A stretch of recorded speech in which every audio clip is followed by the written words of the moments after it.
Hi guys, welcome back to my YouTube channel. My name is Ladesha Kato, aka Desha, and this is dubbed hashtag dating Jesus. We'll be talking about our daily lives and how to incorporate Jesus in them. Today's everything is just going to be so random because I haven't shared in a long while, and a lot has been happening in my life. Considering there was school and then there was my health. Imagine I've gone to hospital 4 times in a row these past weeks, and I feel like there's a lot in store for me. But anyway, I also turned a year older a few weeks ago, I think the week before last week, and I feel great. And yeah, I want to apologize for not making something for you guys in a long while. I tried making something, but then it got lost.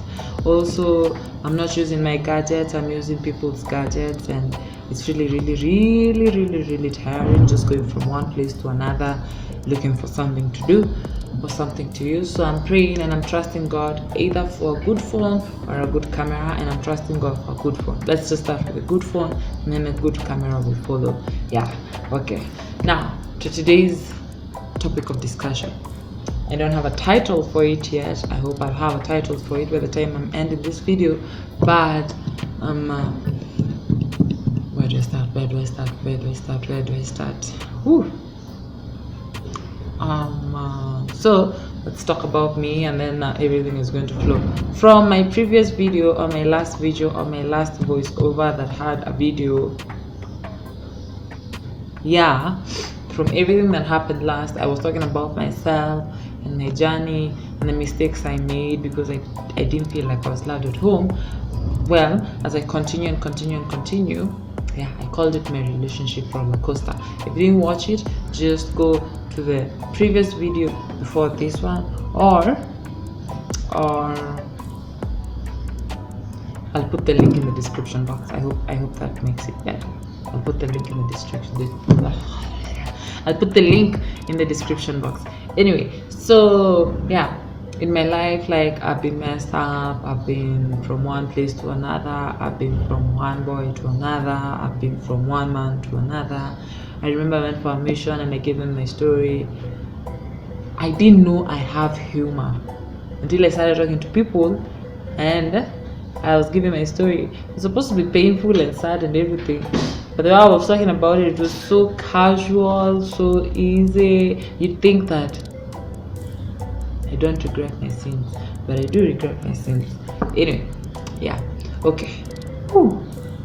When I'm doing things so fast, I don't know what I'm going to do, but yeah. Anyway, from that video, like, I want to continue and I want to talk about the book of Ezekiel chapter 23, where God is comparing Samaria and Jerusalem. They're like two sisters, but each one of them has desired an outside God or an outside person. You know how the Israelites were. When God takes them out of something, they betray God and then they go look for something else outside there. And so God compares them to prostitutes, and one sister is worse than the other. I don't know whether it's Oholiba or Ohola. I don't know. I'm not so sure. I'll remember.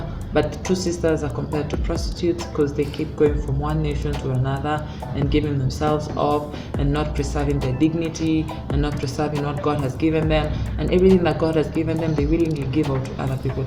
And then God goes further as to say that prostitutes are paid for their services. You are worse than prostitutes because you're the ones who are giving people money and you're paying people for their services so that they can come and service you and that kind of stuff. Like, God is just so cruel in the Bible, and I feel like Ezekiel is the most dramatic book that I have read in the Bible so far. Or I get to see the mind of God at work, especially when he's angry and when he's emotional and all that kind of stuff. Like, God has created us to worship him and to live for him, but we're here doing stuff that we shouldn't be doing. And then to make matters worse is that by then we're not living in the reign of grace, and Jesus hadn't come yet. Jesus was just a promise, but now we're living in the reign of grace. So I'm feeling like the punishment that they had was really bad, and God went as far as to say that they were worse than Sodom and Gomorrah. Whew. I wonder what can be worse than Sodom and Gomorrah.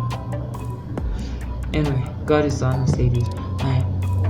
As I continue, I just want to say that I look a bit red, nakaka maji ya kunde, and it's not my fault. it's the phone that I'm using. So I apologize.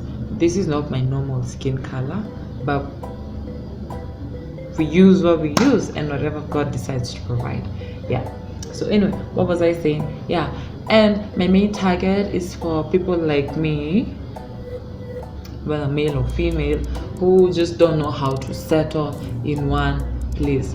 I remember, especially after high school. After high school is when I had an issue with settling at home. Like, ilikuwa tu nitoke na nitoke na nitoke. Like, I didn't want to settle. I didn't want to like have a time and just find myself. And when I found myself, I didn't even find my identity with the Bible. I found myself, the identity that I had, I didn't get it from the Bible. I got it from these astrology things. My star is Scorpio, and Scorpio people are very strong, and Scorpio women have a very, very, very strong description. Let me speak for my star. Anyway, yeah, so that's where my identity lied. And I went there because I was dating someone, and this person didn't pay any attention to me. Someone in my life said that girls are like babies. Attention, care, love. I think those were the 3 key words that he used. Oh, and freedom. Those 4 things. Give them that and they will have no issue with submitting to you anyway. But this person, let me tell you, didn't do any of that. Kwanza the attention aspect. If you know me, you know that time is my love language. And this person just didn't have time for me. It was either football or life or anything just revolves around anything else apart from me. I want to make time for him and I go there, like I end up wasting myself. Looking back, I feel like my father was right. Not I feel like, I know he's very, very right. But back then, I didn't think he was like very, very serious. I used to think that he's very, very much against me by telling me to stay in the house and to wait on the Lord. And my father likes saying that your husband will either come from the church that we're going to or from school. Father, Lord, please don't let it be church. Probably school, I accept school. But church, I don't like it when people are all over my business and we get to know each other. Like, people are just going to be all over my business. When it's from school, but not everybody knows you. Yeah, I've drifted away from my topic. What was I saying? Yeah, so Samaria and Jerusalem were like prostitutes just going out. And looking back to me, I wasn't a prostitute, but I had some characteristics of these people. And not that I was paying people for the services that they were giving me, but I just kept myself out there because I wanted the attention, I wanted physical presence and that kind of stuff.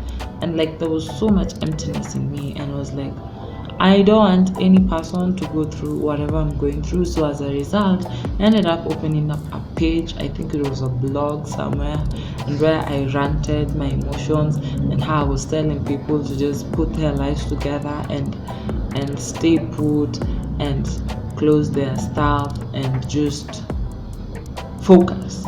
Not on God, just focus. People are going to hurt you. Focus. You know, these feminists who have a distorted image of feminism. Like, feminism is just,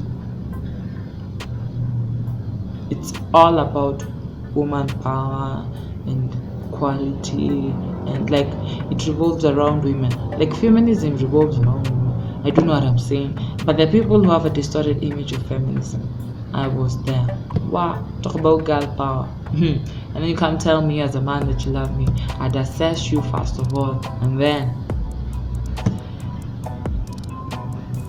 back to my story. So this guy didn't give me attention, and this guy didn't care about me. So what happened is, I decided to go for a cousin in a family, and they live in the same vicinity, in the same area. So when the cousin found out that I had a relationship with the cousin, let's call this one A and this one B. So when A found out that I have a relationship with B, A got jealous, A got possessive, and B was like, no, like he has no right whatsoever to do anything. I got to you first, and we have a thing going on, and I treat you well and stuff, and you can't take that away from me. Does that sound familiar? I feel like that sounds familiar because the devil has the same thing to offer to us, or the world has the same thing to offer to us. Like sometimes we feel like the line and the path that the Lord has chosen for us, especially on righteousness, just looks so very, very hard. And everything else outside God just looks so tasty. And he doesn't blame us because we are of the world and we have the world mentality, and the flesh, especially if you're not rooted in God, the flesh is really, really going to eat you up and make you love the world. I feel like I've revolved around so many topics, but I want to narrow it down to this. We are not like the former Jerusalem, we are not like the former Israel, where we have to distinguish who is right and who is wrong. And we will not be swayed by the ways of this world. We shall not conform, and we should enjoy the reign of grace that the Lord has given us. Does that make sense? Does that make sense? Makes sense. I think it makes sense. I've been told it makes sense. It's making sense. Yeah. So we are not like them. We are like a new creation. A very good new creation that the Lord has made for us, and we should focus on what he has for us. So if you're a girl out there and you have gone the wicked way that I went, of going from one man to the other, stop. Just stop. There's a place for redemption, and God is giving us redemption. If you are a wife, or if you're a man who is polygamous, I'm not telling you to stop either way. Don't marry another woman. I know there's a part in the Bible, I think it's in James or Corinthians, one of those Corinthians, says that however way you are found, just continue like that. Just endelea too, but now continue walking in the path of righteousness. Like you've already, in short, I feel like God is telling us, like, ushafanya, you've already, everything has just gone south. Like, yeah, so just stay still and I'll fix everything for you. I feel like that's the whole message. Yeah.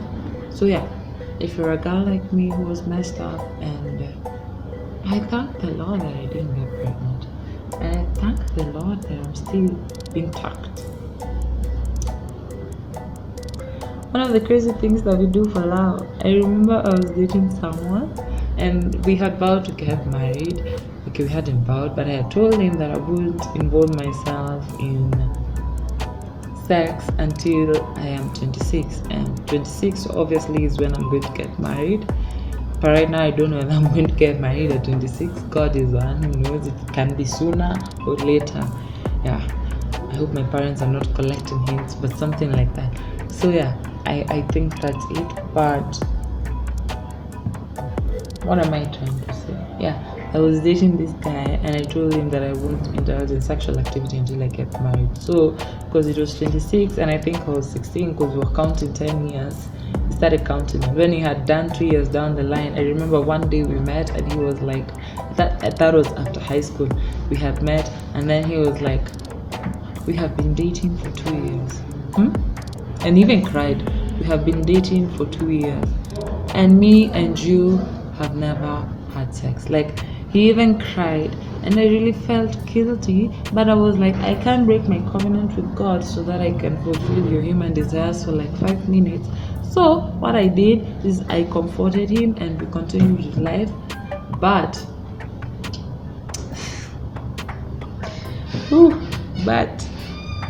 now that I'm looking back, that was a really, really funny scenario. Like, why would you cry just to emotionally blackmail me?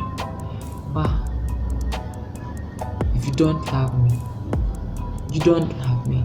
He even said I don't love him because I refuse to have sex with him. Hey. And I've been through a lot. Anyway, I thank God I had a firm stand in everything. When you, like, I feel him right now. Hey, what? Okay. Anyway, yeah. And I'm not one who's going to tell you that men are evil. Men are not evil. Men are not evil. They just have their priorities mixed up at some point, sometimes. But when they decide to focus, they really focus on what's right. Yeah. So pray for your man wherever they are. Pray for your woman wherever they are. People are there out. Wow, people are out there making mistakes, but God is a redeeming God. Have I made sense? Actually, I hope I've made sense. I really hope I've made sense. Really hope I've made sense. Yeah. So that's it for today. Read Ezekiel chapter 23 in NIRV version, and you'll get the gist of the story. Yeah. But, yes. So that's it for today. Thank you for listening. Have a lovely day, or week, or month. I'll try my best to be posting videos as regular as I can. But as far as I'm concerned, I'm still on the borrowing part. So may the Lord bless me. Amen. I love you. God loves you all. Peace.